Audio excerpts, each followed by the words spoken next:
नमस्कार प्रिय छात्रों, आप सभी का हायर एजुकेशन बोर्ड चैनल को बहुत-बहुत स्वागत है। आज का ये वीडियो बहुत खास होने वाला है। अब तक हायर एजुकेशन बोर्ड चैनल के माध्यम से आपने जितने भी वीडियो सुने हैं, देखे हैं, वैसे तो सभी खास होते हैं, लेकिन ये सबसे खास होगा। और इस वीडियो को आप 1 सेकंड के लिए भी स्किप मत करिएगा। मुझे मालूम है आज का शॉर्ट वीडियो का ज़माना है, आप लोग जल्दी-जल्दी वीडियो देखते हैं, स्किप कर देते हैं। लेकिन चूँकि इसमें हर एक-एक बात बहुत महत्वपूर्ण होने वाली है। हम किस-किस चीज़ों की बात करेंगे? हम बात करेंगे बिहार में असिस्टेंट प्रोफ़ेसर की कितनी रिक्तियाँ आएँगी, एसोसिएट प्रोफ़ेसर की कितनी रिक्तियाँ आएँगी और प्रोफ़ेसर की कितनी रिक्तियाँ आएँगी। बिल्कुल ही जेन्युइन आपको हर चीज़ एविडेंस के संग मैं दिखाऊँगा, ठीक है? नंबर ऑफ सीट्स की बात करेंगे, रूल्स क्या होंगे इसके लिए, नियमावली क्या होगी, साथ ही साथ आपको क्या ऐसा कर लेना चाहिए ताकि आपका चयन सुनिश्चित हो। अन्यथा आप यह जान लीजिए बिहार के 95% अभ्यर्थी चयनित हो ही नहीं पाएँगे। सबसे बड़ी समस्या बिहार के अभ्यर्थियों के संग होने वाली है। इसलिए बिहार के जितने भी अभ्यर्थी हैं, चाहे असिस्टेंट प्रोफ़ेसर के हों या एसोसिएट प्रोफ़ेसर के हों या प्रोफ़ेसर के हों, आप इस वीडियो को आखिर तक ज़रूर सुनिए, अन्यथा आप चयन से वंचित होने वाले हैं। आप अलग बात ये जुमला सुनते हैं, चुनावी प्रचार में डोमिसाइल डोमिसाइल की बात सुनते हैं, लेकिन यहाँ पर बिहार के अभ्यर्थियों के लिए बुरी खबर है। और अगर आप ये सभी चीज़ें नहीं देखेंगे, नहीं जानेंगे तो आपका चयन होना बिल्कुल ही असंभव जैसी स्थिति बनने वाली है। एक-एक चीज़ हम प बात करेंगे। हम सबसे पहले देखते हैं असिस्टेंट प्रोफ़ेसर से पहले एसोसिएट प्रोफ़ेसर और प्रोफ़ेसर बनने की नियमावली क्या है? क्योंकि उस नियमावली को जानते-जानते ही बहुत सारी ऐसी बातें होंगी जो असिस्टेंट प्रोफ़ेसर बनने वाले अभ्यर्थी के लिए भी क्लैरिफ़ाई हो जाएगी, राइट? तो देखिए हम उस नियमावली की ओर चलते हैं। इसके बाद हम नंबर ऑफ सीट्स की बात करेंगे, इसके बाद क्या-क्या प्रिकॉशनरी लेना है आपको उनकी बात करेंगे, ठीक है? ये देखिए गवर्नर्स सेक्रेटेरिएट बिहार के द्वारा ये पब्लिश होता है नोटिफ़िकेशन। ये कब पब्लिश होता है? 26/8/2025 26/8/2025 को पब्लिश होता है। ये किस किस चीज़ के लिए देखिए statutes for the appointment of associate professor professor in college and university governed bye Bihar state university act 1976 okay 1976 and Patna university act है 1976 1976 के अंतर्गत ओके ये इसमें मुख्य मुख्य बातें हैं इसमें बहुत सारी चीज़ें हैं लेकिन मैं मुख्य मुख्य बातें जो कि आपको जान लेना आवश्यक है बस वो बताते चलूँगा। एसोसिएट प्रोफेसर के लिए एलिजिबिलिटी क्या है? आपको कम से कम 75% मार्क्स होने चाहिए एमए में। इसके बाद आपको 8 इयर्स 8 साल का एक्सपीरियंस होना चाहिए। साथ ही साथ आपको मिनिमम 7 रिसर्च पेपर पब्लिकेशन होने चाहिए, ठीक है? और वो रिसर्च पेपर पब्लिकेशन के पैरामीटर क्या होंगे? तो देखिए UGC file number 1-1/2018 care oblique journal okay? ये कब 16 जुलाई 2025 को ये पब्लिश हुआ था। हम इस फाइल पे भी चलेंगे जिसको ये कह रहा है कि इसके अकॉर्डिंग अगर जर्नल होगा तभी आपके रिसर्च पेपर एक्सेप्ट होंगे। अब देखिए, असिस्टेंट प्रोफ़ेसर वाले भी इस चीज़ को ध्यान रखें।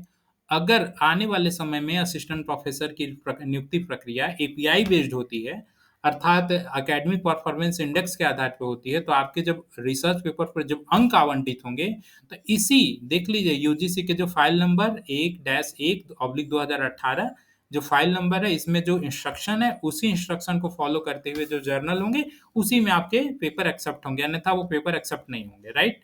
और साथ ही साथ ये किसके लिए? ये बेसिकली आपको केयर और पीयर रिव्यूड के लिए और स्कॉपस के लिए, राइट? इसके बाद देखिए प्रोफ़ेसर के लिए क्या एलिजिबिलिटी मिनिमम देखिए 10 सालों का है। यहाँ पे मिनिमम 10 रिसर्च पेपर होने चाहिए और देखिए मिनिमम एक्सपीरियंस क्या है? ए minimum of 10 years teaching experience, okay? ये 10 इयर्स टीचिंग एक्सपीरियंस कहाँ होना चाहिए? यूनिवर्सिटी में होना चाहिए, कॉलेज में होना चाहिए, ठीक है? As assistant professor, associate professor, ठीक है? अब एक चीज़ समझिए, अब ऐसा नहीं है कि जो एसोसिएट प्रोफ़ेसर बना वही डायरेक्ट प्रोफ़ेसर बनेगा, नहीं। अगर आप असिस्टेंट प्रोफ़ेसर भी हैं और 10 सालों का आपको अनुभव है, तब आप डायरेक्ट प्रोफ़ेसर के लिए अप्लाई कर सकते हैं।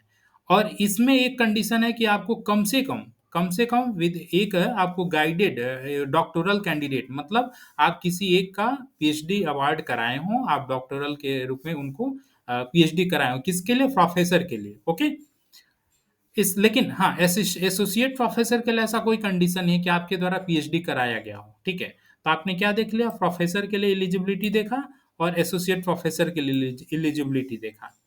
इसमें और एक कंडीशन इसमें देखिए लिख रखा है कि total research score of 75 okay क्या दे रहा है? A total score of 75 as per the criteria given in the screening guideline. Okay, ये किस तरह की बात कर रहा है? ये क्या है 75? ये कह रहा है कि ये टोटल स्कोर मिनिमम कितना होगा? 75 होगा। ओके, ये किस चीज के लिए? एसोसिएट प्रोफेसर के लिए। और प्रोफेसर के लिए जो कह रहा है, या टोटल रिसर्च स्कोर 120 होगा। ओके, 120, 120, ये कौन से रिसर्च स्कोर की बात कर रहा है? किस तरह के स्क्रीनिंग गाइडलाइन की बात कर रहा है? इसके लिए हम लोग नीचे चलते हैं। ओके, देखिए नीचे चलते हैं। नीचे चलने से पहले एक चीज और जान लीजिए, जो मैं टीचिंग एक्सपीरियंस का आपको बता रहा था। यहाँ पर टीचिंग एक्सपीरियंस, अगर आप पीएचडी, यहाँ पे स्पष्ट रूप से लिख रखा है कि अगर एमफिल और पीएचडी के दरमियान अगर आप टीचिंग एक्सपीरियंस को दे रहे हैं तो उसको काउंट नहीं किया जाएगा। लेकिन कब काउंट नहीं किया जाएगा? जब आपने छुट्टी लिया होगा। लेकिन further the period of active services spent on pursuing research degree simultaneously with teaching assignment without taking any kind of leave. अगर किन्हीं किसी भी प्रकार की छुट्टी लिए बिना अगर आप ये समय अवधि बिताए हैं, एक्सपीरियंस है आपके पास, तो फिर आपको वो टीचिंग एक्सपीरियंस भी काउंट किया जाएगा। ओके, अच्छा, इसके बाद जो सबसे महत्वपूर्ण पॉइंट है वो देखिए, जो एसोसिएट प्रोफेसर और प्रोफेसर के लिए जो कॉलम है उस चीज को चलते हैं। देखिए यहाँ पर एक प्रोफेसर और एसोसिएट प्रोफेसर के लिए इन्होंने ये सबसे इंटरेस्टिंग पॉइंट है, जो कि सभी के लिए उलझन का विषय वस्तु बना होगा। आखिर ये कह क्या रहा है, उसका चयन कैसे होगा? देखिए मैक्सिमम जो स्कोर होगा आपका 80 नंबर का होगा, और इंटरव्यू का कितना होगा? 20 मार्क्स होगा। ये किसके लिए? प्रोफेसर के लिए। एसोसिएट प्रोफेसर के लिए भी क्या होगा? मैक्सिमम 80 मार्क्स का एपीआई होगा और 20 मार्क्स का इंटरव्यू होगा। यानी आपको ये तो स्पष्ट हो गया कि कुल एपीआई कितना होगा? 80 मार्क्स, और कुल जिसमें कि सॉरी कुल एपीआई कितना होगा? 100 मार्क्स। किसके लिए? प्रोफेसर के लिए और एसोसिएट प्रोफेसर के लिए, जिसमें 80 नंबर एपीआई बेस्ड होगा, 20 नंबर आपको इंटरव्यू होगा। इसी तरह एसोसिएट प्रोफेसर में भी 80-20 होगा। लेकिन साथ साथ ये दे रखा है 400 एंड मोर देन 400, मतलब 400 या 400 से अधिक रिसर्च स्कोर होगा तो उसको 80 नंबर, 300 या लेस देन 400 होगा तो उसको 70 नंबर, 120 या लेस देन 200 होगा तो इसको 50 नंबर। ये क्या चीज है? देखिए रिसर्च स्कोर जो है ना, आपको कुल एपीआई जब काउंट होगा, तो एपीआई काउंट होने के बाद हो सकता है किसी का रिसर्च एपीआई कुल मिल करके 400 से अधिक चला जाए, हो सकता है किसी का 800 बन जाए, हो सकता है किसी का 500 बने, हो सकता है किसी का 200 बने। ये कहेंगे ये कैसे 200-300 बन रहा है? देखिए एपीआई कैलकुलेशन के लिए भी इसमें पूरी तरह से चार्ट दिया गया है। ठीक है, ये ड्राफ्ट आप देखते हैं तो इसमें पूरी तरह से चार्ट दिया गया है। तो उस चार्ट के आधार पर ही आपकी एपीआई काउंट होगी। ओके, जैसे यहाँ पे देखिए रिसर्च पेपर के लिए यहाँ पे दे रखा है कि 8 पर पेपर। ये देखिए 8 पर पेपर लिखा है, लेकिन इसको अभी इग्नोर करिए। मैं क्यों इग्नोर करने की बात कर रहा हूँ? क्योंकि अभी आपको नीचे एक इंटरेस्टिंग चीज दिखाऊंगा। ये देखिए कह रहा है ना कि refer point number 5 for shortlisting of candidate process. Okay, ये रिसर्च पेपर के लिए यहाँ पे 8 नंबर लिख रखा है, लेकिन इसको अभी थोड़ा ध्यान से निकाल लीजिए। बुक पब्लिकेशन पे भी देखिए यहाँ पे नंबर मिल रहा है। इंटरनेशनल पब्लिकेशन पर 12 मार्क्स, नेशनल पब्लिकेशन पर 10 मार्क्स। चैप्टर एडिटेड बुक है, अगर आप बुक इन चैप्टर के रूप में लिखे हैं, ठीक है, तो वहां पे देखिए आपको 5 नंबर है। चैप्टर एडिटेड बुक्स है। इसके बाद एडिटर हैं अगर आप किसी इंटरनेशनल बुक्स के, तो 10 नंबर है।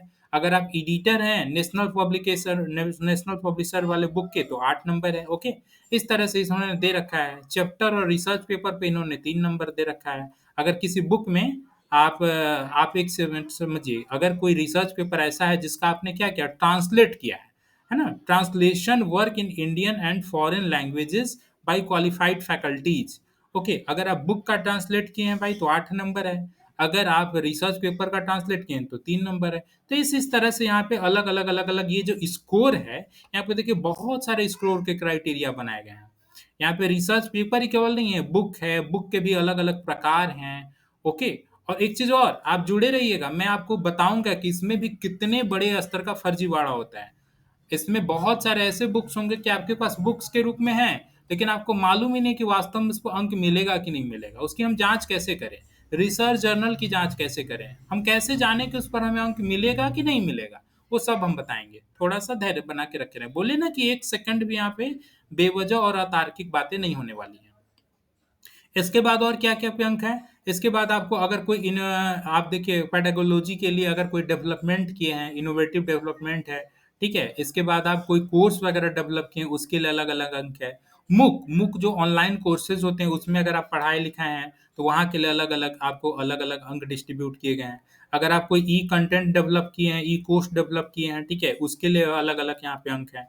तो अलग-अलग यहाँ पे अंक है। अगर आप रिसर्च गाइडेंस अगर किसी को आपके अंडर में आपके द्वारा पीएचडी कोई किया है, तो उसपे 10 अंक है और अगर थीसिस केवल मात्र सबमिटेड है, अगर अभी डिग्री अवार्ड नहीं हुए तब केवल 5 अंक है, ओके? इसी तरह से आपको यहाँ पे अलग-अलग देखिए यहाँ पे है। इसके बाद आपको यहाँ पे देखिए और क्या चीज़ है भाई? पेटेंट्स अगर कोई आप पेटेंट्स किए हैं, इंटरनेशनल पेटेंट्स है, नेशनल पेटेंट्स है, ओके? तब उस पर देखिए अलग-अलग आपको 10 अंक, 7 अंक है ना? आप कोई साइंटिफिक इनोवेशन किए हैं और इनोवेट करने के बाद उसको पेटेंट किए हैं, ओके? तो उस पर फिर आपको ये अलग-अलग अंक डिस्ट्रीब्यूट है। ठीक है? तो यहाँ पे बहुत सारे अलग-अलग क्राइटेरिया दिए दिए गए हैं। मुख्य रूप से देखिए अमूमन लोगों के पास क्या होता है बुक होता है, रिसर्च जर्नल होता है, ठीक है? तो हम बेसिकली उसकी बात करते हैं और इसके बाद और क्या होता है? और बात होता है आपके पास पीएचडी अवॉर्डेड है कि नहीं है। मुख्य रूप से ये 3 मुख्य चीज़ होती है जो कि आप लोग के पास होती है। तो मैं बुक की बात करता हूँ, देखिए बुक के लिए सबसे सिंपल फ़ॉर्मूला क्या है? आपको राजा राम मोहन रॉय आईएसबीएन पोर्टल याद रख लीजिए राजा राम मोहन रॉय क्या है RAJA राजा राम मोहन रॉय आईएसबीएन पोर्टल पे जाना है और वहां पे आपको अपने बुक की आईएसबीएन नंबर जांच करनी है। अगर आपके बुक का आईएसबीएन नंबर सही है तब आपको उस पर अंक मिलेगा अन्यथा अंक नहीं मिलेगा। अगर आपको जांच नहीं करने आ रहा है कैसे है क्या प्रॉब्लम है रिसर्च पेपर की जांच नहीं करने आ रही है उस पर अंक कैसे मिलेगा तो उसके लिए आप हायर एजुकेशन वर्ल्ड चैनल से हेल्प ले सकते हैं। हेल्प लेने का क्या तरीका होगा उसके बारे में भी हम बात करेंगे। लेकिन आप स्वयं से कैसे जांच कर सकते हैं बुक की? आप स्वयं से बुक की जांच कर सकते हैं राजा राम मोहन रॉय आईएसबीएन पोर्टल आप गूगल पे सर्च करेंगे वहां से आप जांच कर सकते हैं। ठीक है? ये रिसर्च पेपर पब्लिकेशन की कैसे जांच करेंगे उसके लिए थोड़ा सा आपको वक्त देना पड़ेगा हम उस पे आते हैं। अब देखिए मैंने आपको क्या बोला था शुरू में कि ये जो 8 अंक है ना 8 पर पेपर मिला है इसको थोड़ा इग्नोर करिएगा। मैंने क्यों इग्नोर करने के लिए बोला था? देखिए रिसर्च पेपर में आप आते हैं ना तो अलग-अलग क्राइटेरिया दिया हुआ है। ऐसा नहीं यहाँ पे देखिए अलग-अलग पॉइंट है। यहाँ पे मिनिमम 5 पॉइंट मिल रहा है और मैक्सिमम 30 पॉइंट मिल रहा है रिसर्च पेपर पे। मिनिमम 5 पॉइंट किस पे मिल रहा है? ऐसे जर्नल जो कि विदाउट इम्पैक्ट फैक्टर हों, ठीक है? ऐसे जर्नल जो विदाउट इम्पैक्ट फैक्टर हों और अगर किसी का इम्पैक्ट फैक्टर लेस देन 1 अगर 1 से अगर नीचे इम्पैक्ट फैक्टर है तो उसको 10 पॉइंट है। अगर 1 से 2 के बीच में इम्पैक्ट फैक्टर है तो 15 पॉइंट है, ओके? और अगर किसी जर्नल का इम्पैक्ट फैक्टर 10 या उससे 10 से एबव है तो उसको देखिए कितना है 30 पॉइंट है। मतलब अगर 10 से ज़्यादा इम्पैक्ट फैक्टर है 30 पॉइंट है। अब देखिए सबसे बड़ा गोलमोल है क्या कि आप लोगों को ऐसा लगता है कि जितने भी जर्नल हैं अगर उसको इम्पैक्ट फैक्टर दे रखा है जैसे चले हम एक एग्जांपल के लिए ले लेते हैं। देखिए मैं एग्जांपल के लिए एक जर्नल की वेबसाइट आपके सामने खोल रहा हूँ। ओके, उसने भी इम्पैक्ट फैक्टर दे रखा है। तो क्या ये इम्पैक्ट फैक्टर मान्य होगा क्या?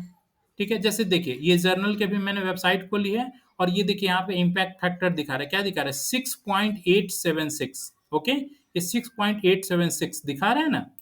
तो क्या ये इम्पैक्ट फैक्टर काउंट होगा? अगर यहाँ पे आप पेपर पब्लिश कराते हैं और यहाँ का इम्पैक्ट फैक्टर चूंकि 6.8 है यानी कितना है 6 है ना? तो यहाँ पे क्या आएगा ये आपको किसके बीच में आएगा ये देखिए paper with impact factor between 5 and 10 यानी यहाँ पे आपको लग रहा है तो हमको 25 अंक मिलना चाहिए।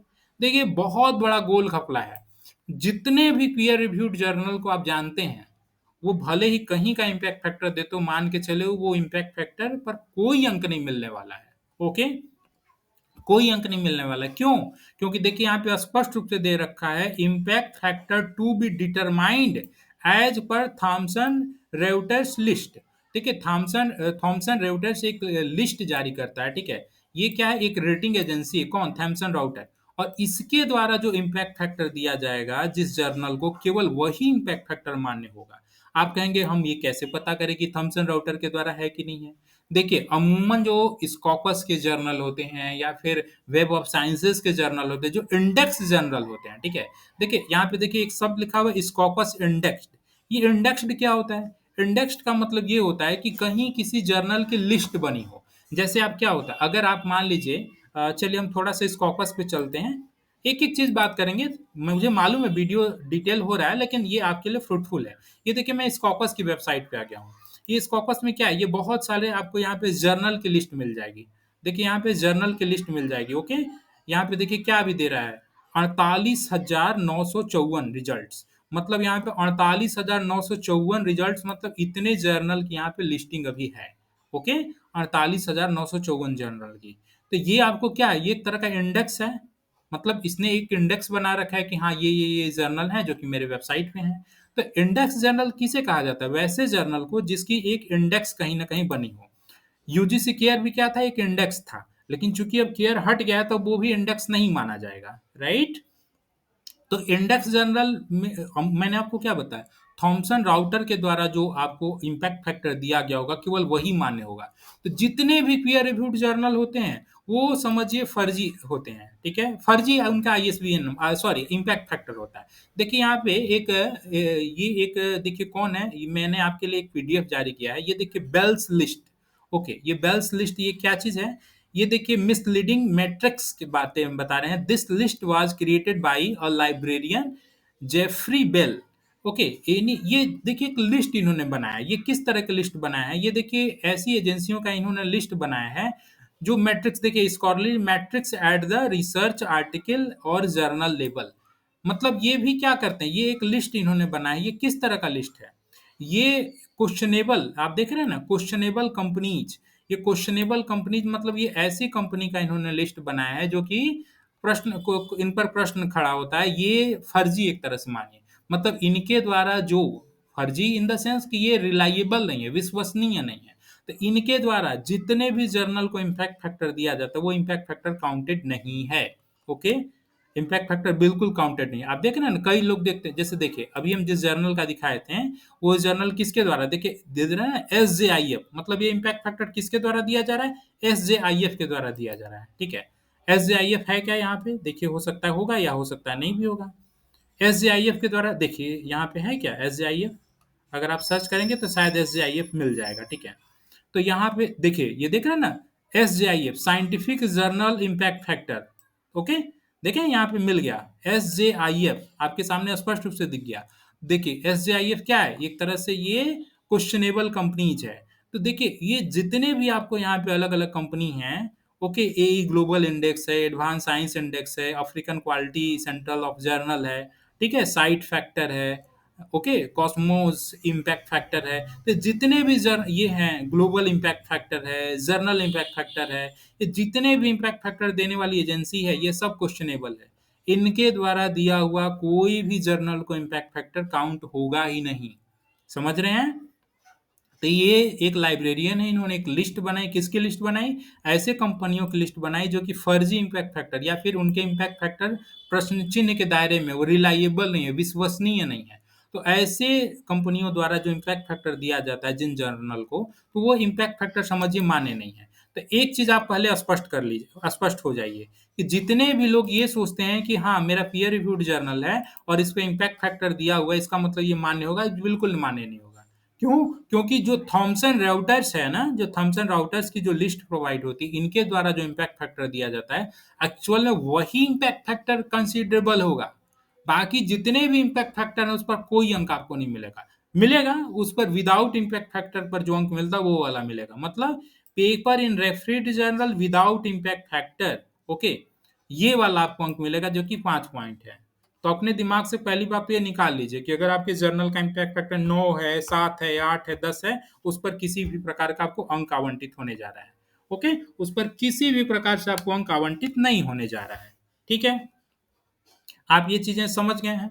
तो जो अभी मैं आपको नीचे दिखा रहा था, ये क्या है, अभी मैं आपको दिखा रहा था कि ये 400 या मोर देन 400 या 300 से 400 के बीच में, तो ये जो आपको अभी मैंने एपीआई दिखाया, तो वो सारे अंकों को जोड़ने के बाद मान लीजिए किसी के 8 से अधिक रिसर्च पेपर हो। देखिए जो आपको एसोसिएट प्रोफेसर प्रोफेसर के लिए मैंने रिसर्च पेपर की दिखाया मिनिमम, वो मिनिमम था। वो क्या था, वो मिनिमम था कि आपके पास कम से कम 7 रिसर्च पेपर होने चाहिए, किसके लिए, एसोसिएट प्रोफेसर के लिए। आपके पास कम से कम 10 रिसर्च पेपर होने चाहिए, किसके लिए, प्रोफेसर के लिए, वो मिनिमम है।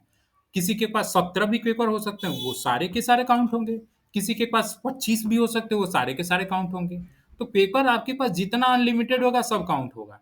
तो अब सब पे अंक क्या मिलेगा, आपने देख लिया अंक, अभी अभी मैंने दिखाया कि अगर मान लीजिए विदाउट इम्पैक्ट फैक्टर वाला जर्नल है, ओके, तो उस पर 5 अंक मिलेगा। अब ऐसा नहीं कि हर जर्नल पे ही मिलेगा, उस पर भी हम बात करेंगे। विदाउट इम्पैक्ट फैक्टर वाले जर्नल पे भी क्या सभी को अंक मिलेगा, ऐसी बात नहीं है, उस पर हम आएंगे, थोड़ा सा धैर्य रखें। ओके, तो देखिए अब वो सारे अंकों को जोड़ने के बाद जो समेकित रूप में आपका अंक बनेगा, मान लीजिए सारे अंकों को जोड़ने के बाद आपका 120 से 200 के बीच में आता है, ठीक है, 120 से 200 के बीच में आता है, तब आपको कितना अंक मिलेगा, केवल 50 अंक मिलेगा।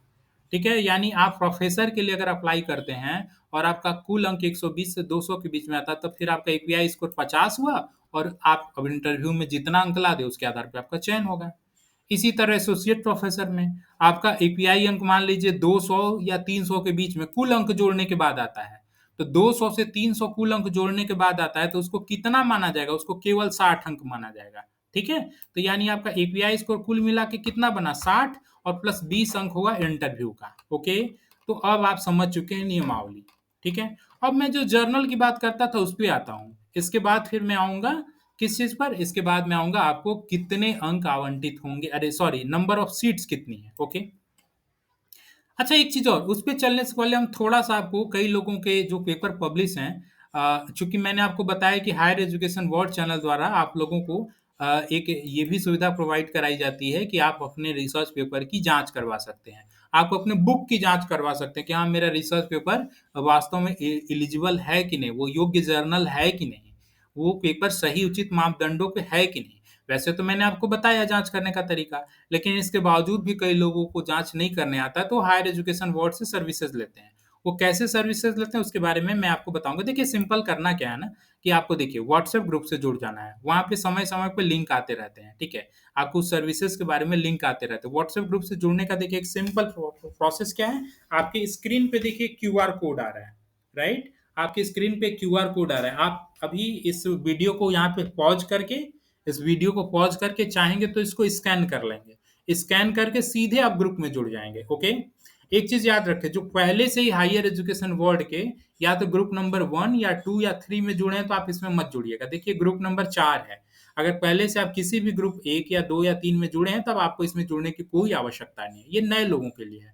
आप इसको स्कैन करके यहाँ से जुड़ सकते हैं। साथ ही साथ अगर वो भी नहीं हो पा रहा तो देखिए लिंक है, इस लिंक को आप चाहें तो स्कैन करके कॉपी कर लें, या नहीं तो एक एक वर्ड को आप टाइप कर लें। अगर ये भी नहीं हो रहा है तो आपके जो है कमेंट सेक्शन में आप जाएंगे तो वहां पर आपको इसका लिंक दिया हुआ है, उस लिंक को टच करके सीधे व्हाट्सएप ग्रुप में जुड़ जाएंगे। कमेंट में भी दिया हुआ है, इस वीडियो के डिस्क्रिप्शन में भी दिया हुआ है, तो वहां पे आप जुड़ जाएंगे सीधे, जिससे आप हायर एजुकेशन बोर्ड के व्हाट्सएप ग्रुप में जुड़ जाएंगे, जहां पर सीधे आप मुझसे जुड़ सकते हैं, सीधे आप सर्विसेज के बारे में वहां पे जानकारी ले सकते हैं, कैसे क्या क्या प्रोसेस है। लेकिन मैं खुद से आपको जांच करने की प्रक्रिया पहले बता देता हूँ। देखिए स्कॉपस में अगर कोई जर्नल पब्लिश है ना, आपको सिंपल जांच करना है। आप स्कॉपस की वेबसाइट खोलेंगे तो देखिए ऊपर में आएगा सोर्सेज और एक आएगा ऑथर सर्च। सोर्सेस में आप अपने जर्नल को सर्च कर सकते हैं। कैसे, सोर्सेस में यहाँ पर टिक करते हैं तो देखिए यहाँ पे आएगा टाइटल, मतलब यहाँ पे कई तरीका है। एक या तो सब्जेक्ट एरिया से जांच करें, टाइटल से जांच करें, नहीं तो आईएसएसएन नंबर से जांच करें। सपोज दैट आपको आईएसएसएन से जांच करना है, यहाँ पे आपने आईएसएसएन क्लिक किया और यहाँ पे आईएसएसएन नंबर एंटर किया, बस आप जर्नल की जांच कर लेंगे। ओके, आपको जांच करना है कि मेरा पेपर ऑथेंटिक है कि नहीं। देखिए एक्चुअली है क्या ना, कि यहाँ पे आपको केवल जर्नल का मिलता है। सपोज दैट यहाँ पे जर्नल का तो मिल गया, लेकिन आपको कैसे मालूम चलेगा कि इस जर्नल में जो मेरा पब्लिश है वो पेपर वो वास्तव में इस जर्नल में पब्लिश है या किसी क्लोन जर्नल में पब्लिश है या किसी प्रेडेटरी जर्नल में पब्लिश है। उसके लिए जानने का तरीका क्या है, यहाँ पे देखिए ऑर्थर सर्च है। आप ऑर्थर सर्च में जब आप यहाँ पे क्लिक करेंगे तो ऑर्थर सर्च में क्लिक करने के बाद देखिए यहाँ पे आता है कि आप अपना नाम, ओके, आप जैसे यहाँ पे ऑर्थर नेम डालेंगे, ओके, ऑर्थर नेम, यहाँ पे देखिए ऑर्थर लास्ट नेम डालेंगे, ऑर्थर फर्स्ट नेम डालेंगे। तो मैं देखिए यहाँ पे पहले से डाल रखा हूँ, जैसे हमारे को partner doctor Nitin Y sir जो कि हायर एजुकेशन बोर्ड चैनल के को पार्टनर हैं, तो उनके सहयोग से ये सब चीजें चल रही हैं, हमारे और उनके सहयोग से दोनों। ठीक है, तो यहाँ पे देखिए नितिन वाही का अगर मैं सर्च करता हूँ, यहाँ पे क्या मैंने लास्ट नेम डाला वाही और फर्स्ट नेम डाला नितिन। मैंने जब इनका सर्च किया तो देखिए अगर इनके पेपर पब्लिश होंगे स्कॉपस में तो इनका आ जाएगा। केवल वन ऑर्थर सर्च आया, देखिए नितिन वाही का आया, जिनके कितने 28 डॉक्यूमेंट, माने इनके स्कॉपस में कुल 28 पेपर पब्लिश हैं। ओके, देख रहे हैं ना, इनके पेपर कुल कितने 28 पेपर पब्लिश हैं। तो अगर आपका स्कॉपस में पेपर पब्लिश होगा तो यहाँ पे ऑर्थर सर्च करेंगे, ठीक है, यहाँ पे अपना लास्ट नेम डालेंगे, लास्ट नेम डालेंगे, फर्स्ट नेम डालेंगे और सीधे सर्च का बटन दबा देंगे। अगर आपके स्कॉपस में पेपर पब्लिश होंगे तो आ जाएगा, अगर नहीं है तो फिर समझिए वो या तो क्लोन जर्नल में है या प्रेडेटरी जर्नल में है। देखिए कुछ जर्नल वाले ऐसा करते क्या है कि वो जर्नल वेबसाइट पे तो विजिबल होता है, लेकिन यहाँ पे जब आप ऑर्थर सर्च में कर रहे हैं ना, तो ऑर्थर सर्च में आपका नाम आ ही नहीं रहा है। तो देखिए कुछ जर्नल वाले करते क्या हैं कि आपके पेपर को स्कॉपस के ऑर्थर लिस्ट में डालते ही नहीं है, वो अपनी वेबसाइट पे केवल डालते हैं। तो उनकी वेबसाइट पे तो पेपर विजिबल है, लेकिन ऑर्थर सर्च में यहाँ पे आपका नाम आ ही नहीं रहा है, ऑर्थर सर्च में आपका है ही नहीं। तो मान के चले कि केवल उस जर्नल की वेबसाइट पे है, पूर्णतः नैतिक रूप से इसको स्कॉपस का जर्नल नहीं माना जाएगा। अगर ऑर्थर सर्च में आप नहीं आ रहे हैं तो इसका मतलब नैतिक रूप से वो आपके पेपर स्कॉपस में पब्लिश नहीं है। ओके, तो इस तरह से आप स्कॉपस की जांच कर पाएंगे। अब मैं एक और बात कह रहा था कि चलिए मैं थोड़ा-सा जर्नल की जाँच कैसे करते हैं, पीयर रिव्यूड जर्नल की जाँच कैसे करते हैं। और जो मैं देखिए आपको अभी मैं क्या दिखा रहा था कि जो एसोसिएट प्रोफ़ेसर और प्रोफ़ेसर के लिए जिस फ़ाइल नंबर का ज़िक्र किया जा रहा था यूजीसी के द्वारा, चलिए मैं देख लेता हूँ एक बार उस फ़ाइल नंबर का क्या है। देखिए यहाँ पे देख रहे हैं ना, यूजीसी फ़ाइल नंबर 1-1/2018, ठीक है? 1 ये 16 जुलाई 2025 को पब्लिश। अब देखिए हम उसी ड्राफ्ट पे चलते हैं। देखिए ये वही है, देख रहे हैं ना, file number 1-1/2018 care oblique journal. Okay, ये वही प्रोफाइल है जिसका वो कह रहा है कि अगर इस तरह के मापदंड के अनुसार जर्नल होगा तभी हम पेपर को स्वीकार करेंगे, अन्यथा वो पेपर स्वीकार्य नहीं होगा। जुलाई 2025 में देखिए पब्लिश हुआ है। देखिए ये सिंपली कह क्या रहा है कि ये 11 फरवरी 2025 से क्या कह रहा है कि भाई यूजीसी क्या डिसकंटिन्यू कर दिया गया। पहली बात तो ये है। दूसरी बात ये कह रहा है कि ठीक है डिसकंटिन्यू कर दिया गया, तो इसके बाद इन्होंने कुछ पैरामीटर दे रखे हैं। अच्छा कुछ लोगों का ये है कि सर डिसकंटिन्यू कर दिया गया तो जो पहले का पेपर है वो काउंट होगा कि नहीं? नहीं, जो पहले का पेपर है वो काउंट होगा। इसके लिए देखिए यहाँ पे इन्होंने एक लिंक भी दे रखा है। इस लिंक में सारे जर्नल का लिस्ट दे रखा है ताकि एक रेफरेंस के रूप में कोई भी इस जर्नल की लिस्ट से जांच कर पाएगा कि हाँ देखिए मैं इसको क्लिक किया तो जर्नल की देखिए लिस्ट खुल गई। ठीक है, ये देखिए यूजीसी केयर के जितने जर्नल 11 फरवरी 2025 तक थे वो सारे की लिस्ट देखिए खुल गई। ओके, सारे की लिस्ट खुल गई और यहाँ पर जा करके कोई भी यहाँ पे सर्च कर सकता है। ठीक है, ये कुल देखिए 100 पेज का है। ओके, और यहाँ पे कोई भी एजेंसी या फिर आयोग या संस्था सीधे जा करके जर्नल को सर्च कर सकता है और यहाँ पे देखिए जर्नल के लिंक भी दिया गया है। इस लिंक के माध्यम से सीधे वो जर्नल की वेबसाइट पे पहुंच जाएगा और वहां से आपके पेपर सर्च कर सकता है। ओके, लेकिन ये तो किसके लिए भाई, ये 11 फरवरी 2025 से पहले जो जर्नल पब्लिश है उसके लिए है। लेकिन इसके पहले का क्या होगा, जो उसके बाद पब्लिश होगा उसका क्या होगा। देखिए उसके लिए क्या नॉर्म्स है, देखिए अब यहाँ पे पेज खुल गया है, बड़े ध्यान से सुनिएगा। इसके लिए देखिए कुल 8 पैरामीटर बताए गए हैं। ठीक है, 8 पैरामीटर। मतलब पहले क्या करा कि जर्नल का एक टाइटल होना चाहिए, आईएसएसएन नंबर होना चाहिए।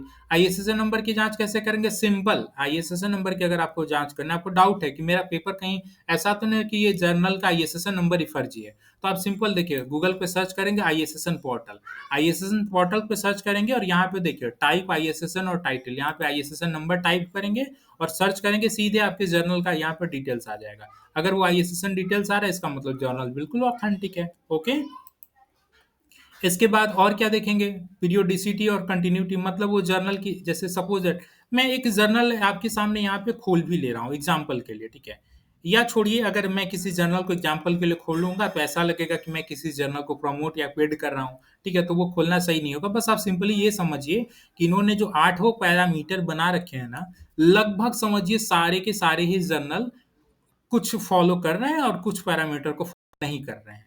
सारे पैरामीटर कौन फॉलो कर रहे हैं, वो इंडेक्स जर्नल फॉलो कर रहे हैं। इंडेक्स जर्नल कौन है, जो स्कॉपस के जर्नल हैं। ठीक है, ये लगभग सारे ही जर्नल पैरामीटर फॉलो करते हैं। लेकिन देखिए इसकी कहानी क्या है ना, इंडेक्स जर्नल की, इसमें देखिए पेपर ही बहुत जल्दी पब्लिश नहीं होता है।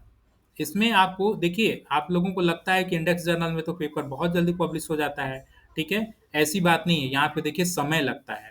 ओके, यहाँ पे पेपर जब भी आप डालते हैं तो यहाँ पे बिल्कुल समय लगता है, इतनी जल्दी पेपर पब्लिश नहीं होता है। कम से कम 3 महीना, 4 महीना, 6 महीना, ठीक है, कई बार 1 साल, ऐसे ऐसे समय लगता है। तो इतना समय, इतना आसानी से इसमें पेपर पब्लिश नहीं होता है। तो कोई भी अगर एजेंसी या कोई भी व्यक्ति अगर आपको पैसा ले रहा है 15,000, 20,000, 25,000 रुपए और कह रहा है कि हम आपका पेपर तुरंत पब्लिश करा देंगे, तो समझिए वो बिल्कुल ही क्लोन जनरल है या प्रेडेटरी जनरल है। ठीक है, ऑर्थर सर्च में आएंगे आपका नाम ही नहीं आएगा तो फिर क्या मतलब है।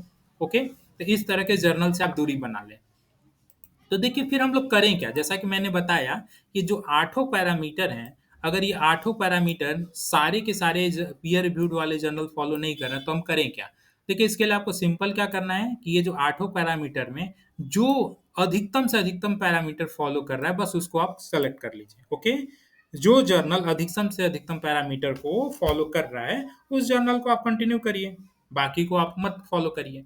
तो इसके लिए आपको क्या करना होगा, इसको थोड़ा सा आप देखिए इसमें लगभग जितने भी पीयर रिव्यूड जर्नल है ना, लगभग ये सारे ही पैरामीटर फॉलो करते हैं भाई। जर्नल का आईएसएसआई नंबर होता ही है, टाइटल होता ही है, वो कंटिन्यूटी पब्लिश कर रहे हैं वो अपने वेबसाइट पे दिखाते ही हैं, वो कंटेक्ट और पब्लिकेशन डिटेल सब दिए रहते हैं। अच्छा कुछ जर्नल ऐसे होते हैं ना वो अपना कॉन्टेक्ट नंबर और डिटेल्स कुछ नहीं दिए रहते हैं, ओके, उसको आप डिनाई करिएगा। इसके बाद रिव्यू पॉलिसी के बारे में ट्रांसपेरेंट नहीं बताएं, उसको आप डिनाई करिएगा, ठीक है। इसके बाद ओपन एसेस या फिर सब्सक्रिप्शन बेस्ड पॉलिसी वगैरह क्लियरली इसका मेंशन किया हो, पेमेंट आप पब्लिकेशन का कितना ले रहे हैं वो स्पष्टता हो, एडिटोरियल बोर्ड उसका स्पष्ट हो। एडिटोरियल बोर्ड में मतलब हर जर्नल की एक एडिटोरियल बोर्ड होती है, मतलब पेपर रिव्यू कौन कौन करेगा भाई, तो उसके लिए एडिटोरियल बोर्ड होती है, उसमें नेम्स होता है एडिटर एडिटोरियल बोर्ड में, ठीक है। वो अगर प्रोफेसर एडिटोरियल बोर्ड में है तो वो कहाँ से हैं, उनकी एक्सपर्टाइज किस मामले में है, ये सारी डिटेल्स होती है, ओके। साथ ही साथ और क्या चीज़ है, उसकी एम्स ऑब्जेक्टिव स्कोर मतलब सजेस्टिव पैरामीटर कि हाँ बुक्स के जो आप पेपर भेज रहे हैं वो किस तरह का होना चाहिए, क्या होना चाहिए, उसके बारे में एक एक चीज डिटेल्स में उसके बारे में दिया हो।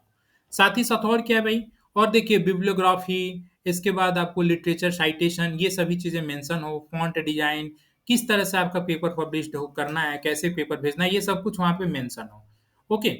देखिए ये सब तो लगभग सारे ही जर्नल फॉलो करते हैं। और देखिए ये क्या है, इम्पैक्ट फैक्टर और सिमिलर फैक्टर। देखिए यहाँ पे दे रहा है इफ अप्लीकेबल, ये जरूरी नहीं है। आप लोग को लगता है कि जो इम्पैक्ट फैक्टर जिस रिव्यू पेपर का नहीं है वो माने नहीं, अरे बिल्कुल माने हैं। आप तो समझ ही गए ना कि जो थॉमसन राउटर द्वारा इम्पैक्ट फैक्टर है बस वही मान्य है। तो अगर किसी जर्नल का इम्पैक्ट फैक्टर है ही नहीं तब क्या करें, कोई दिक्कत नहीं है, आप इसको बिल्कुल पब्लिश कराइए।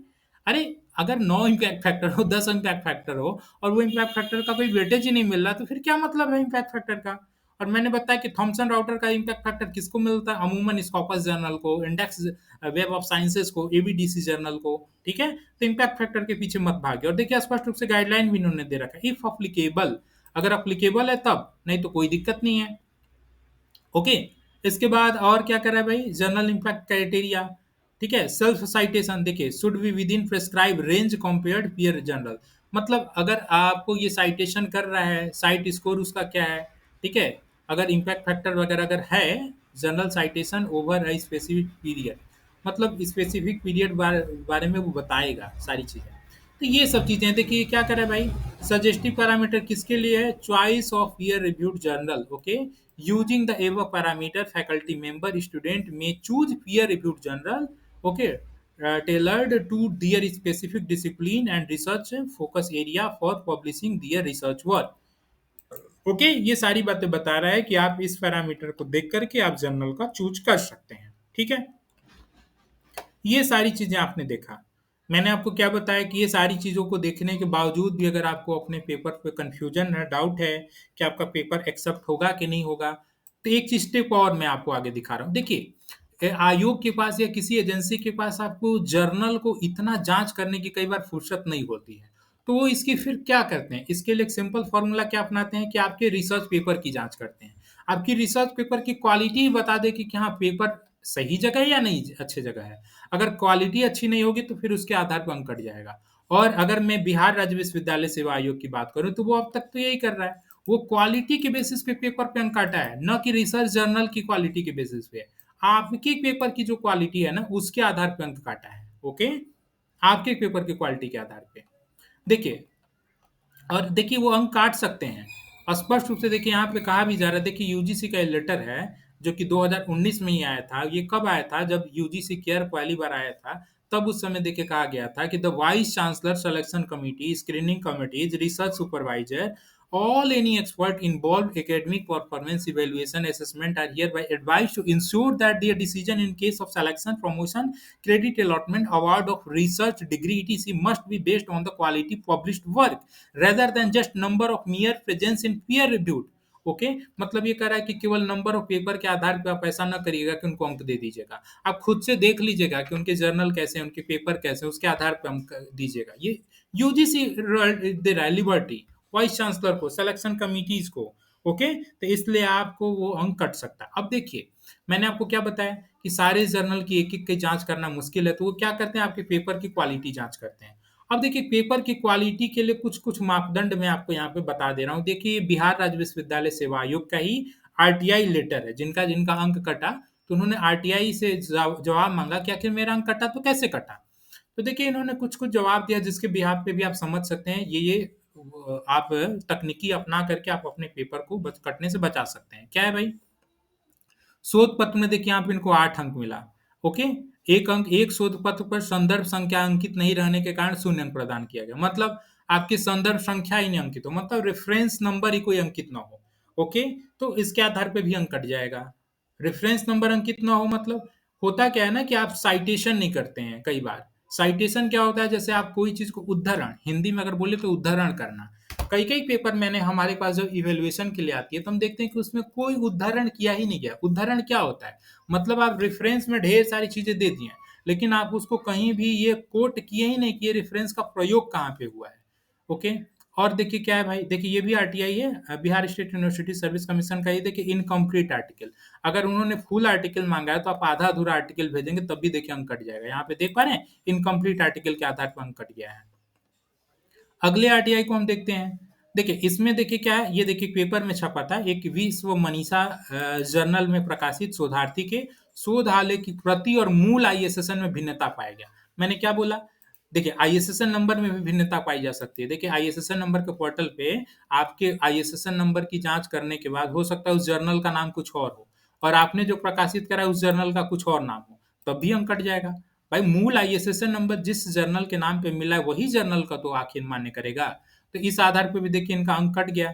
इसकी वजह से क्या हुआ, पीएचडी की डिग्री के साथ ही बिहार राज्य विश्वविद्यालय सेवा आयोग में असिस्टेंट प्रोफेसर के लिए चयन में भी शामिल हो चुके हैं। अभ्यर्थी का इस मामले का अब जाकर खुलासा हुआ है। ठीक है, तो चूंकि वो रिसर्च पेपर उन्होंने पीएचडी पे भी लगाया था, तब तो पीएचडी में भी प्रश्न चिन्ह खड़ा हो गया, वो पीएचडी भी कहीं उनकी रद्द ना हो जाए। अब देखिए दूसरी आरटीआई यहाँ पे क्या है भाई, एनआरसी मतलब नॉट रिकॉग्नाइज्ड, ओके, या नॉट रिकमेंडेबल, इसका कोई भी आप अर्थ निकाल सकते हैं। इस आधार पर मतलब वो उसको रिकॉग्नाइज नहीं किया गया, उसको पहचान नहीं की गई। हो सकता है जर्नल की नहीं पहचान की गई हो। ओके, अगला देखिए यहाँ पे, देखिए ये क्या कह रहा है, ये भी देखिए आरटीआई है। इसमें क्या कह रहा है, not in standard format no abstract. देखिए कई लोग पेपर पब्लिश कराते हैं ना, तो एसे की तरह ऐसा लगता है कि वो एसे लिख रहे हैं। ठीक है, वो एक प्रकार का एसे है, लेख है। भाई रिसर्च पेपर का एक स्टैंडर्ड फॉर्मेट होता है, एब्स्ट्रैक्ट होता है, इंट्रोडक्शन होता है, ठीक है, थ्योरेटिकल पार्ट हो गया, यानी तो आपको लिटरेचर रिव्यू हो गया, इसके बाद आपको मेथडोलॉजी कई बार होता है, इसके बाद डिस्कशन होता है, कई बार डिस्कशन ना होकर के सीधे कंक्लूजन होता है। ठीक है, इसके बाद तो ये सारी चीजें आपको तो होगी ना, तब तो ये आपका रिसर्च पेपर एक इथिकल मापदंड के अनुसार माना जाएगा। आप एक ऐसे की तरह लिख देंगे तो वो पेपर बिल्कुल ही स्टैंडर्ड फॉर्मेट के रूप में नहीं माना जाएगा। ओके, देखिए इस आधार पर भी अंक कटा, आप खुद देख पा रहे हैं, not in standard format no abstract, खुद क्यों कौन लिख रहा है, ये आयोग लिख रहा है।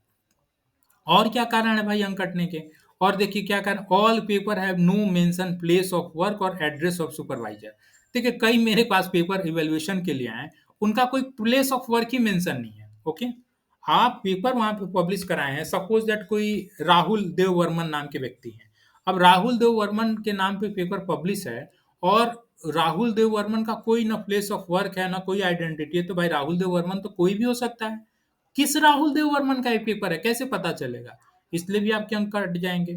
तो ये सब कुछ मापदंड है, और भी कई सारे मापदंड है जो कि मैं यहाँ पे कलेक्ट नहीं कर पाया हूँ। ठीक है, तो ये सब चीजें देखिए, और यहाँ पे देखिए और क्या है, देखिए विषय सहसंबंध आप देख पा रहे हैं, इनका अंक क्यों कटा, इनका देखिए शोध आलेख में अंक कटने का क्या कारण है, देखिए स्पष्ट रूप से दे रहा है, 4 शोध पत्र विषय सहसंबंध है। विषय सहसंबंध मतलब देखिए कई लोगों को लगता है कि जो हमारी पीएचडी टॉपिक है ना, सारा का सारा रिसर्च पेपर केवल पीएचडी टॉपिक से ही करे। जी नहीं, आप अपने सब्जेक्ट रिलेटेड करिए। अगर आप हिस्ट्री के हैं तो हिस्ट्री के सब्जेक्ट रिलेटेड करिए, पॉलिटिकल के हैं तो पॉलिटिकल के सब्जेक्ट रिलेटेड करिए।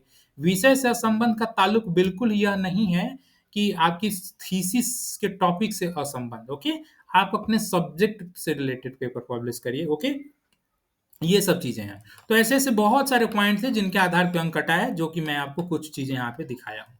अब मैंने जैसा कि आपको बताया था कि अब हम लोग बात करते हैं कि कितने एडवर्टीजमेंट की, कितनी वैकेंसी, नंबर ऑफ वैकेंसी क्या रहने वाली है। चलिए नंबर ऑफ वैकेंसी की ओर हम लोग चलते हैं। देखिए नंबर ऑफ वैकेंसी से चलने के लिए आपके पास एक एविडेंस बेस्ड, जैसा कि मैंने पहले ही बताया था कि मैं आपको सारी बातें एविडेंस बेस्ड बताऊंगा, यूं ही हवा में और तार्किक बातें नहीं बताऊंगा। देखिए ये जो है ना, एक माननीय न्यायालय का ऑर्डर आया था। वो ऑर्डर के बाद ही ये आयोग द्वारा, बिहार राज्य विश्वविद्यालय सेवा आयोग द्वारा 31/5/2024 यानी कि 31 अप्रैल को 31 मई को एक लिस्ट जारी किया जाता है। और इस लिस्ट में होता क्या है ना कि कुल विश्वविद्यालय में जितने भी सैंक्शन पद हैं वो सारी चीजें दिखाई जाती हैं। लेकिन एक्चुअल में ये केवल 26 विषयों का ही दिखाया जा रहा है। रीजन कि 26 विषयों तक ही रिक्तियां कंप्लीट, सॉरी, 26 विषय ही जो थे जिसकी रिक्तियां अभी कंप्लीट नहीं हुई थी। बाकी सबकी रिक्तियां कंप्लीट हो गई थी। तो जिनकी रिक्तियां कंप्लीट हो गई थी उसका तो रोस्टर रिवाइज नहीं हुआ, लेकिन मात्र 26 विषय का ही रोस्टर रिवाइज हो पाया। तो इस 26 विषय से ही आपको पूरा का पूरा खाका स्पष्ट हो जाएगा। ठीक है, 26 विषय से ही पूरा का पूरा पिक्चर क्लियर हो जाएगा कि नंबर ऑफ वैकेंसी क्या रहने वाली है। देखिए नंबर ऑफ वैकेंसी की जब बात करते हैं, देखिए अच्छा एक सेकंड, और इस 26 विषय में कौन विषय नहीं है। देखिए लगभग जितने भी बड़े बड़े सब्जेक्ट हैं वो सारे हैं। बड़े सब्जेक्ट में हिंदी इसमें नहीं इंक्लूडेड है, और एकाक मैथिली है, और बाकी आंगिका है, और नेपाली होगा, रशियन होगा, ठीक है, रसिया लैंग्वेज होगा, ऐसे ऐसे कुछ जापानीज होगा, ऐसे ऐसे कुछ लैंग्वेज जिसमें दो चार सीटें हैं, वही सब इसमें इंक्लूडेड नहीं है। मेजर विषय में क्या है, एक हिंदी इंक्लूड नहीं है, बाकी जितने भी बड़े विषय हैं सारे इंक्लूड हैं। तो इसमें देखिए आपको टोटल खाका पता चल जाएगा कि नंबर ऑफ वैकेंसी कितनी निकल के आ रही है। ओके, सारी चीजें स्पष्ट हो जाएंगी कि नंबर ऑफ वैकेंसी आ कितनी रही है। ओके, देखिए कुल स्वीकृत पद कितने हैं भाई, बिहार के जितने भी परंपरागत 13 विश्वविद्यालय हैं उसमें कुल सैंक्शन पद कितने, 8,603 है। और कार्यरत बल कितने हैं, 4,595, 4,495। रिक्ति कितनी थी, 4,108 की रिक्ति थी। तो यानी 4,495 और 4,108 को जोड़ देते हैं तो 8,603। यानी जब ये वैकेंसी निकली है, वैकेंसी कब निकली थी, 2020 में निकली थी। यानी और ये वैकेंसी 2020 में निकली थी, तो यह मान के चलिए कब की रिक्ति के आधार पर निकली होगी, या 2019 की रिक्ति के आधार पर निकली होगी। तो 2019 में विश्वविद्यालय में जितनी भी रिक्तियां बची हुई थी वो सारी रिक्तियों पर असिस्टेंट प्रोफेसर की वैकेंसी निकाली गई। ओके, रिक्ति कितनी निकाली गई, कुल 4,600 कुछ निकाली गई थी। लेकिन जैसा कि मैंने बताया 600 लगभग पहले ही हो गया था। बची कितनी थी, 4,108 वैकेंसी अभी बची हुई थी। इस पर ही केस होता है। तो ये जो 26 विषय थे इसमें ही रोस्टर रिवाइज होकर के सारी पदों का सृजन यहाँ पे दिखाया जाता है। तो अब देखिए सारी पिक्चर स्पष्ट हो जाएगी कि कितनी वैकेंसी असिस्टेंट प्रोफेसर को आ रही है, कितनी एसोसिएट को आ रही है, और कितनी प्रोफेसर को आ रही है। अपने से जरा सोचिए, जो कुल स्वीकृत पद 8,603 है, कार्यरत बल 4,495 और रिक्ति कितनी थी, 4,108। हम कार्यरत बल और रिक्ति को मिला दे रहे हैं तो 8,603 हो रहा है। यानी 2019 के समय में जितनी भी रिक्तियां थी वो तो सारी रिक्तियां फुलफिल हो जाएंगी इस नियुक्ति के अंतर्गत। हाँ, एकाक हजार अधिकतम, अधिकतम मैं मान के चलता हूँ एकाक हजार हो सकता है अनफिल्ड रहे। कैसे, जैसे कि मैथमेटिक्स हुआ, अंग्रेजी हुआ, जूलॉजी बॉटनी हुआ, और साइकोलॉजी हुआ, ऐसे ऐसे कुछ विषय ऐसे हैं जिसमें रिक्तियां भी रह जाएंगी। ठीक है, रिजर्व कैटेगरी में, एससी में, एसटी में, किसी किसी विषय में, ईबीसी में वो वैकेंसी भर ही ना पाए, तो वो रिक्तियां एज इट इज रह जाएंगी। तो अधिकतम भी वो रिक्तियां होंगी, मैंने तो 1,000 ज्यादा बोल दिया, वो अधिकतम भी रिक्तियां रह जाएंगी इस नियुक्ति के अंतर्गत, तो 700-800 रिक्तियां रह जाएंगी अनफिल्ड। ओके, तो जो कुल कार्यरत बल हैं उसमें कितनी रिक्तियां रह जाएंगी 2019 के अकॉर्डिंग, कितनी बची रह जाएंगी, लगभग 700 वैकेंसी मान लीजिए। और 2019 से लेकर के 2025 के बीच में मान के चलते हैं बहुत ज्यादा रिटायर हुए होंगे, कुछ रिटायर हुए होंगे, कुछ कोरोना काल में कई लोगों की डेथ भी हो गई। ठीक है, तो वो कुल रिक्तियों को अगर हम मिला देते हैं तो मिला जुला के अधिकतम आपको 2,000 से ज्यादा रिक्तियां नहीं दिख रही हैं। ओके, यानी विश्वविद्यालय में कुल खाली पद कितने दिख रहे हैं, लगभग 2,000, केवल और केवल 2,000। और उसी 2,000 में ही देखिए एसोसिएट प्रोफेसर को भी आना, असिस्टेंट प्रोफेसर को भी, प्रोफेसर को भी। एसोसिएट प्रोफेसर और प्रोफेसर का देखिए क्या सीन है। जितने भी सृजित पद पर देखिए क्या लिख रहा है, सृजित पद पर शिक्षा विभाग निकालेगी रिक्तियां। सृजित पद पर जो एसोसिएट प्रोफेसर का फॉर्मूला है, देखिए क्या लिख रहा है, 3 सहायक प्राध्यापकों पर 1 एसोसिएट प्रोफेसर और 3 एसोसिएट प्रोफेसर पर 1 प्रोफेसर की नियुक्ति की जानी है।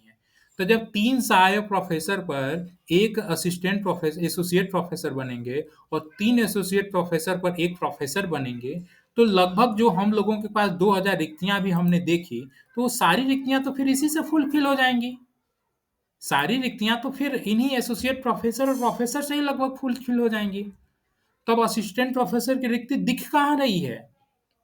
असिस्टेंट प्रोफेसर की रिक्ति तो बिल्कुल ही दिख नहीं रही है। तो आप इसी से आकलन लगा लीजिए कि असिस्टेंट प्रोफेसर की रिक्ति बहुत rare of the rare case में आपको आने वाले समय में दिखेगी।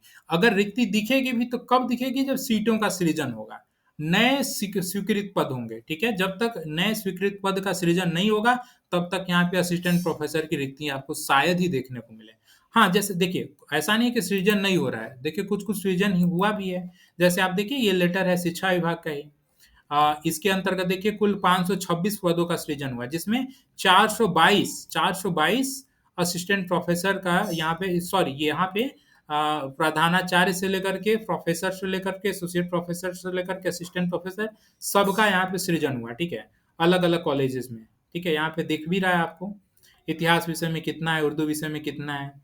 ओके, अलग अलग ये कॉलेजेस द्वारा यहाँ पे पदों का सृजन हुआ है।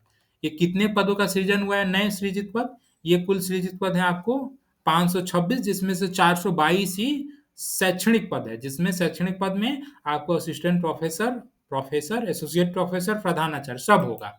ठीक है, तो इसी तरह से अगर पद का सृजन होता है या नहीं तो एसोसिएट प्रोफेसर और प्रोफेसर की बाद भी अगर पद बच जाते हैं, तब शायद आने वाले समय में वैकेंसी देखने को मिल सकती है।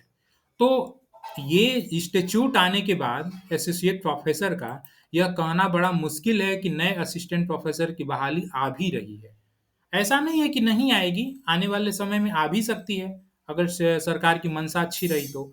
लेकिन शायद आएगी भी तो बहुत कम पद पे देखने को मिलेगी, क्योंकि ये एसोसिएट प्रोफेसर और प्रोफेसर की देखिए बहाली की बात कर रहे हैं। आप देख रहे हैं ना, ये खुद कह रहे हैं कि सृजित पदों पर शिक्षा विभाग निकालेगी रिक्तियां। ठीक है, और ये जल्द ही निकालने की बात हो रही है। तो जब एसोसिएट प्रोफेसर और प्रोफेसर की बहाली आ जाएगी और उनकी भी बहाली उसी सृजित पद पर ही आएगी, तब फिर असिस्टेंट प्रोफेसर के लिए पद बचेगा कहाँ? बचेगा भी तो बहुत कम बचेगा। तो आप इसी से आकलन लगा सकते हैं कि असिस्टेंट प्रोफेसर के बिहार में आने वाले समय में बहुत अच्छा भविष्य नहीं दिख रहा है। हाँ, एक केसेस में बहुत अच्छा भविष्य हो सकता है। पता है किस केसेस में? आप लोगों को, कई लोगों को लग रहा होगा कि अरे जो विश्वविद्यालय में कार्यरत असिस्टेंट प्रोफेसर पहले से हैं, वही तो एसोसिएट प्रोफेसर और प्रोफेसर बनेंगे। तो सीटें फुल हुई तो एक तरफ से तो खाली भी तो हो गई। देखिए, अब मैं यही कह रहा था कि बिहार के अभ्यर्थियों के लिए क्यों घाटे की बात है। ऐसा है कि जितने भी अभी हमने आपको नियमावली दिखाएं, इस नियमावली में अधिकतर बिहार के प्रोफेसर इसमें पीछे रह जाएंगे। क्यों पीछे रह जाएंगे? क्योंकि अधिकतम लोगों के जो बुक हैं वो फर्जी हैं। मैंने कई लोगों की जब जांच किया तो उनके बुक ही गलत हैं। उनके बुक पे कोई अंक ही नहीं मिलेगा। वो बुक लेके रखे हैं, वो बुक अमेजोन पे बिक रही है, फ्लिपकार्ट पे बिक रही है, लेकिन वो बुक फर्जी है, तो उसको अंक मिलेगा ही नहीं मिलेगा। रिसर्च पेपर उन्होंने पब्लिश करा के रखा है, उनको लग रहा है कि रिसर्च पेपर का अंक मिलेगा ही मिलेगा। रिसर्च पेपर भी उनका फर्जी है। क्यों? क्योंकि नैतिक मापदंड के अनुसार नहीं है, उस पर भी अंक नहीं मिलेगा। तो इस तरह से क्या होगा, आपके सारे रिसर्च पेपर बुक धरे के धरे रह जाएंगे। तो इस पे क्या होगा, फिर बिहार के जो एसोसिएट प्रोफेसर बनने की आकांक्षा रख रहे हैं, बिहार के जो असिस्टेंट प्रोफेसर या एसोसिएट प्रोफेसर प्रोफेसर बनने की आकांक्षा रख रहे हैं, इस दौड़ में हो सकता है पीछे रह जाएं। और जो बिहार के बाहर वाले हैं, वो बिहार के बाहर वाले हो सकता है प्रदेश के भी लोग हो सकते हैं और दूसरे प्रदेश के भी लोग हो सकते हैं। तो वो लोग क्या, वो लोग फिर एसोसिएट प्रोफेसर और प्रोफेसर के पदों को ऑक्युपाई कर लेंगे। तो जब बाहरी लोग ऑक्युपाई करेंगे तो उससे क्या होगा, नए लोग इस सैंक्शन पद पे आएंगे। तो अगर नए लोग इस सैंक्शन पद पे आएंगे तब तो फिर खतरे की घंटी है। तब तो अगर नए लोग इस सैंक्शन पद पे आते हैं तब तो फिर एक तरह से ये होगा ना कि उस सृजित पद पे नए लोग फुलफिल कर रहे हैं।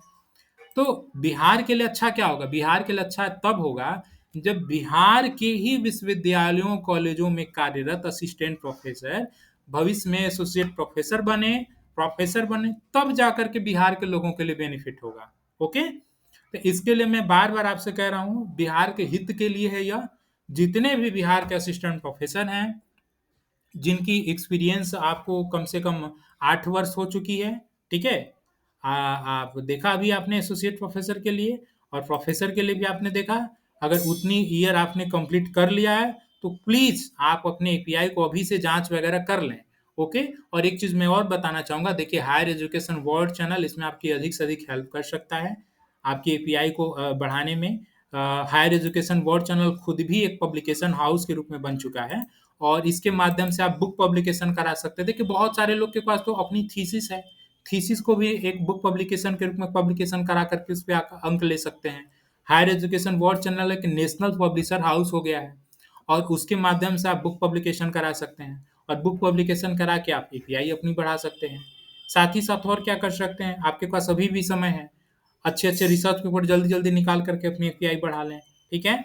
इसके बाद और क्या कर सकते हैं, इंटरनेशनल पब्लिकेशन में भी अपनी बुक पब्लिश करा सकते हैं। उसके लिए भी अगर आपको मदद की आवश्यकता है तो हायर एजुकेशन वर्ल्ड चैनल उसके लिए भी आपकी मदद करेगा। हायर एजुकेशन वर्ल्ड चैनल के ग्रुप में आप जुड़ जाइए, वहाँ पे आपको लिंक आ जाएगा, जिस लिंक के माध्यम से आपको सारी फैसिलिटी मिलेगी। तो इसमें हम आपकी अधिक से अधिक मदद करेंगे। ये कोशिश मात्र इसलिए होगी क्योंकि बिहार के लोगों को अधिक से अधिक लाभ मिले। क्योंकि देखिए बाहर के राज्यों में तो सारे अपने अपने स्टेट के लोग जाते हैं, तो भाई बिहार में भी बिहारियों को ज़्यादा बेनिफिट मिले, इसके लिए क्या ज़रूरी है, इसके लिए ज़रूरी है कि बिहार के ही लोग अधिक से अधिक चयनित हों, चाहे एसोसिएट प्रोफेसर हो या प्रोफेसर के पद। तो इसलिए बिहार के जितने भी असिस्टेंट प्रोफेसर या एसोसिएट प्रोफेसर वर्तमान में हैं, वो ध्यान से सुन लें, अपने अपने एपीआई को आज ही से खंगालना शुरू कर लें। आप अपने मूल्यांकन आज ही से करना शुरू कर लें, ताकि आपके अंक कल को कटे नहीं। ओके, आप हायर एजुकेशन बोर्ड चैनल पर आखिर तक बने रहें, इसके लिए आपका बहुत बहुत धन्यवाद। चैनल पे और इस वीडियो को आप अधिक से अधिक लोगों को शेयर करें, ताकि लोगों को जागरूकता हो, लोग जाने हर चीज़ को, हर पहलू को, ठीक है।